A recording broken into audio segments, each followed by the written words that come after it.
Assalamualaikum warahmatullahi wabarakatuh. Kembali lagi, kita akan membahas tentang lanjutan dari teori probabilitas. Sebelumnya kita sudah bahas teori probabilitas secara dasar dan juga permutasi serta kombinasi.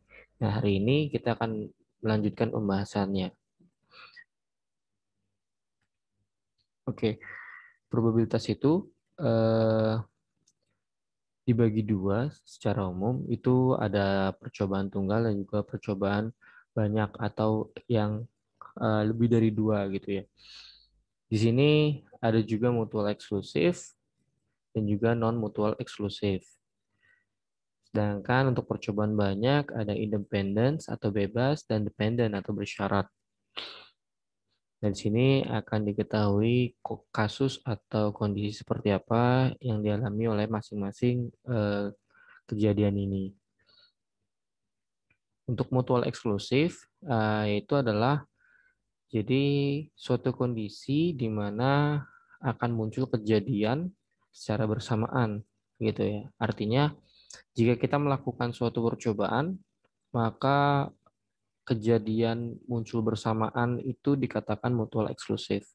Contohnya misalkan kita kalau ingin melempar suatu koin gitu ya. Koin itu kan hanya ada dua sisi gitu ya.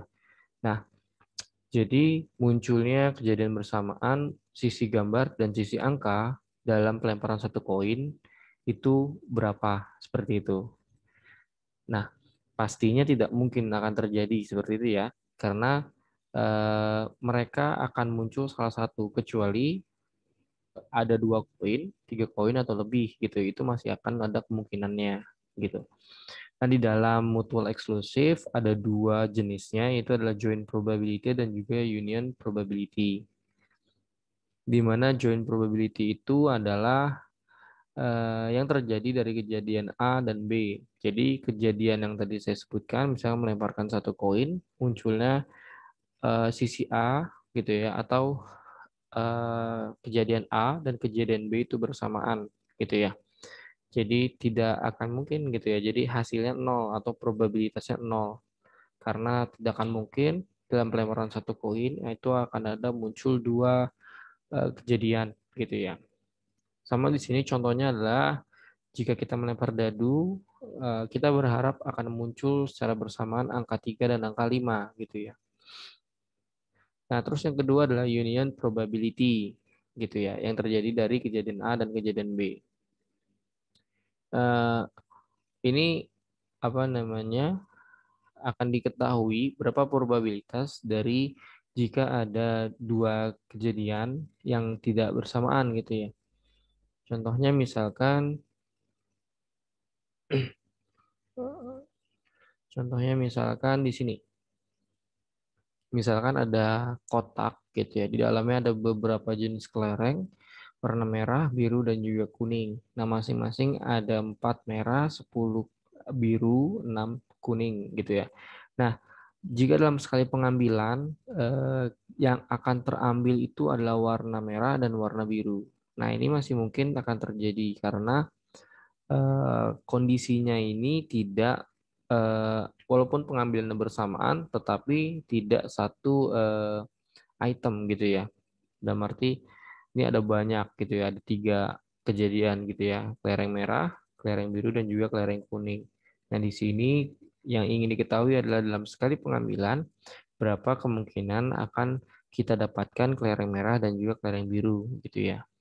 Nah, caranya adalah kita ketahui dulu peluang dari eh, apa namanya munculnya atau kita dapatkan kelereng merah. Itu caranya adalah total dari kelereng merah dibagi sama jumlah dari kelereng di kotak itu. Berarti 4 per 20. Nah, untuk yang kelereng biru itu 10 per 20. Sehingga kita akan mendapatkan kemungkinan kita akan dapatkan kelereng merah atau kelereng biru dalam sekali pengambilan itu sebesar 0,7 gitu ya, atau 70%.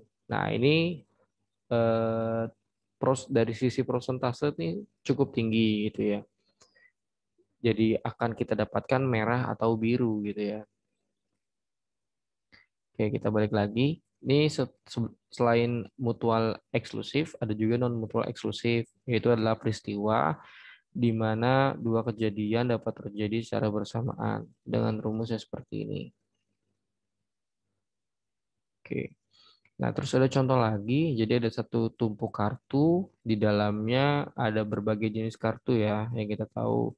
Terus kita mau ambil satu kali gitu ya. Jadi kemungkinan akan terambil kartu king gitu ya, atau diamond gitu ya, atau wajib gitu. Berapa gitu ya. Nah, pertama kita ketahui dulu probabilitas dari kartu king-nya. Kartu king itu dalam satu tumpukan ada 4. Seperti itu. Terus kejadian terambil kartu diamond itu ada 13. Seperti itu. Nah, kemudian kita hitung hasilnya adalah 0,30 gitu atau 0,3 ya secara gampangnya. Eh, akan atau peluang terambilnya kartu king atau kartu diamond. Seperti itu. Kemudian ada namanya kejadian independen. Nih, di sini adalah kejadian yang kondisinya bahwa setiap kejadian tidak berpengaruh satu sama lain gitu ya. Jadi dalam pengambilan atau dalam penarikan sampel itu tidak saling berpengaruh dari pengambilan pertama dan juga pengambilan kedua. Nah, di sini juga sama, ada nama joint probability dan juga union probability. Untuk joint probability itu kita menggunakan P, A, uh, ya, uh, irisan B gitu ya. Mungkin kita pakai kata irisan seperti logo di dalam diagram Venn gitu ya. Maka sama dengan A irisan B gitu ya. Atau bisa juga kita pakai mutlak S gitu ya. Sama dengan PA dikali PB. Nah, S ini disesuaikan sama jumlah elemen yang ada dalam kasusnya gitu ya. Kalau di sini dicontohkan 2. Misalkan ada 3 kasus, dan 4 kasus, itu berarti ada PA, PP, PC, dan PD gitu kalau 4 kasus. Nah, terus union probability, kita harus tahu dulu peluang dari A gabungan B gitu ya. Yang mana peluang A tambah peluang B dikurang P A irisan A dengan B, kejadian irisan A dan kejadian B gitu ya. Contohnya seperti ini.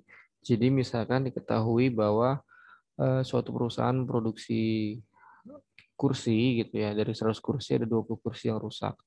Berapa kemungkinan didapat barang baik dari 3 kali pengambilan gitu ya. Jadi ini probability sampling dalam kita pengambilan apa namanya barang secara acak gitu ya. Kita ingin tahu berapa kali kemungkinan akan didapatkan barang baik gitu ya dari 3 kali pengambilan. Dari sini kita tahu dulu probabilitas dari barang rusak, kemudian dari barang baiknya, kemudian kita hitung gitu ya. Nah, ini pakai rumus dari mutlak S gitu. Kemudian kita kali dari masing-masing kemungkinannya, itu berarti 0,8 kali 0,8 dan kali 0,8. Dihasilkan adalah 0,5 sekian gitu ya. Dalam probabilitas kita boleh bulatkan menjadi 2 angka di belakang koma gitu ya. Tapi jika memang akhirannya itu tidak banyak, itu tidak terlalu panjang, kita masukkan saja semuanya. Oke. Terus kejadian dependen. Nah, ini yang terakhir itu dijelaskan bahwa setiap kejadian saling berpengaruh. Nah, ini contohnya yang paling umum gitu ya, atau kejadian bersyarat. Jadi, jika kita melemparkan dadu 2 kali, jadi lemparan keduanya itu apa namanya berpengaruh gitu ya terhadap lemparan pertama sebelumnya. Seperti itu. Nabi umumnya lemparan keduanya lebih besar daripada lemparan pertamanya. Nah, rumusnya ini adalah PA irisan B sama dengan PB atau peluang B dikali P peluang A atau peluang B. Nah, kemudian P bersyarat jika B sudah diketahui yang dicari adalah A, maka adalah P A irisan B dibagi sama peluang dari B itu. Seperti itu. Oke. Nah, jadi untuk teori probabilitas seperti ini saja. Untuk latihannya nanti kita akan bahas di pertemuan berikutnya. Semoga nanti di pertemuan berikutnya saya bisa kondisikan untuk melakukan live Zoom gitu ya. untuk membahas tentang tugas latihan-latihan dan juga tugas proyek. Nah, insya Allah juga nanti akan saya upload susunan gitu atau cara menyusun dari laporan proyek yang teman-teman sedang buat saat ini seperti itu. Jadi terima kasih atas waktunya. Saya tutup. Assalamualaikum warahmatullahi wabarakatuh.